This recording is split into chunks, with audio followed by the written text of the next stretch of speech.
Hello my viewers, कैसे हैं आप सब। Welcome back to my channel. I hope आप सब अच्छे होंगे। सीटेट की तैयारी भी आपकी एकदम अच्छे से चल रही होगी। सीटेट के एग्ज़ाम में अब 2-3 दिन ही बचे हैं, ज़्यादा टाइम आपके लिए नहीं है। तो आई होप आपकी तैयारी जो है वो कंप्लीट हो ही गई होगी और आपका बस फाइनल रिवीजन चल रहा होगा। यहाँ पर मैं बात करने वाली हूँ आज सीटेट के एडमिट कार्ड के बारे में, OMR सीट के बारे में, क्या ID लेकर जानी है, क्या आपको नहीं लेकर जाना है। ये सारी बातें आज हम इस वीडियो में करने वाले हैं। तो चलिए आ जाते हैं अपनी पहले टॉपिक पर। यहाँ बात करते हैं हम ID को लेकर कि आपको क्या ID लेकर जानी है। तो आप वो ID लेकर जाइएगा जो आपने एग्ज़ाम फॉर्म फिल करते हुए उसमें सबमिट की थी, जो ID उसमें लगाई थी, तो आप वही ID लेकर जाइएगा। और ID आपको लेकर जानी है फ़ोटो ID, जिसमें आपका फ़ोटो एकदम क्लियर हो। या तो आप वोटर ID ले सकते हैं, पैन कार्ड ले सकते हैं, आधार कार्ड ले सकते हैं और लाइसेंस भी ले सकते हैं। ड्राइविंग लाइसेंस भी चल जाता है इसमें।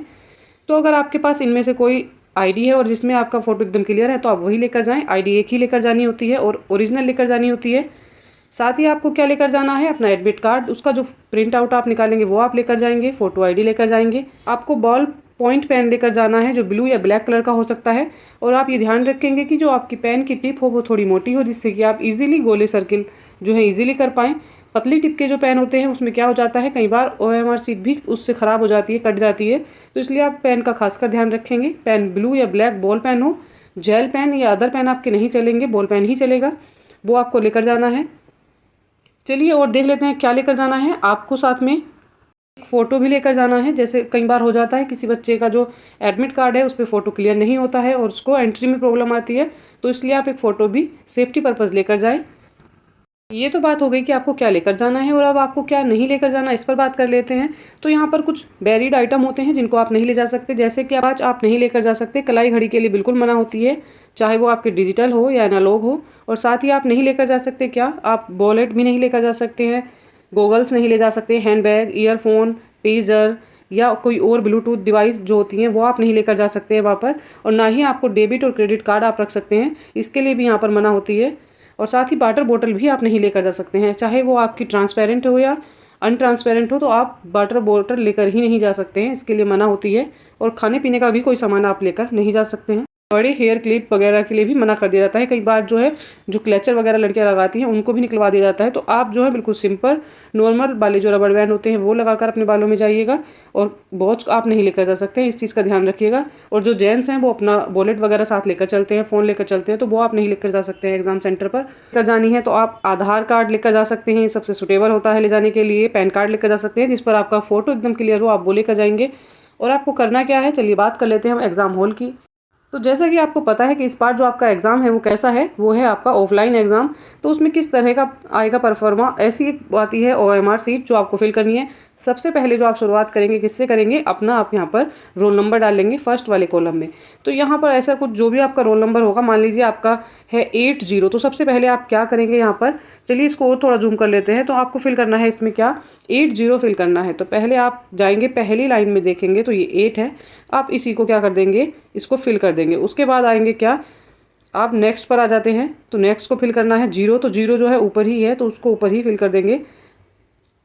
इस तरह से करके आप पूरा जो भी आपका रोल नंबर है वो फिल करेंगे और यहाँ नंबर में लिखेंगे। पहले फिल करेंगे 8, फिर 0 और आगे ऐसे फिल करते जाएंगे।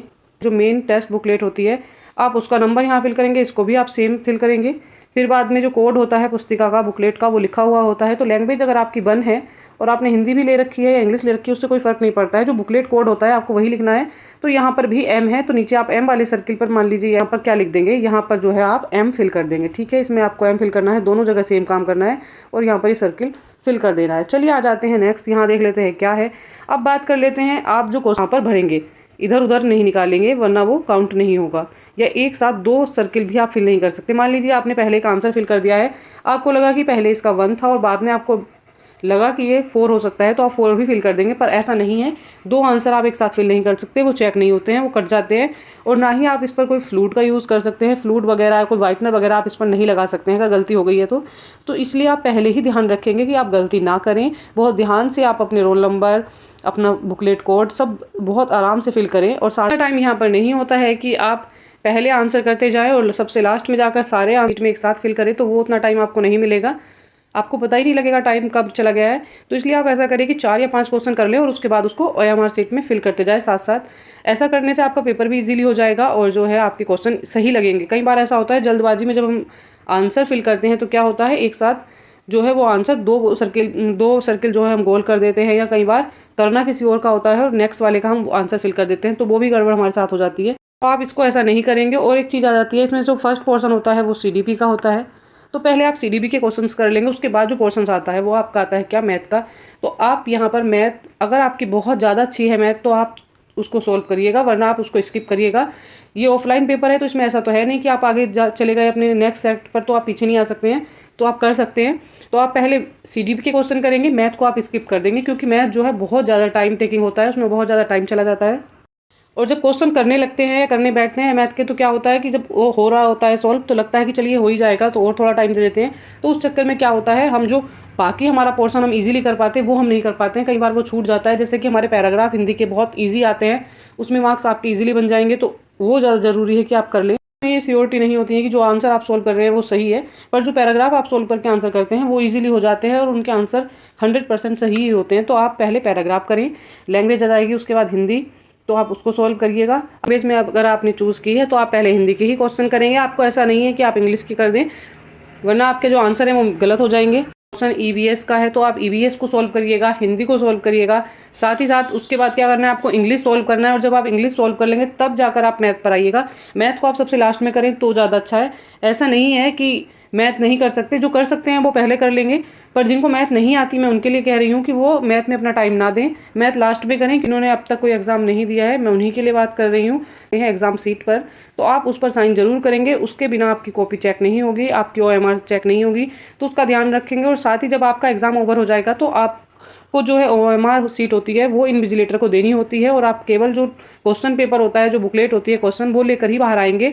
आप OMR सीट साथ में नहीं लाएंगे, वरना आपका जो एग्ज़ाम है वो ख़राब हो जाएगा।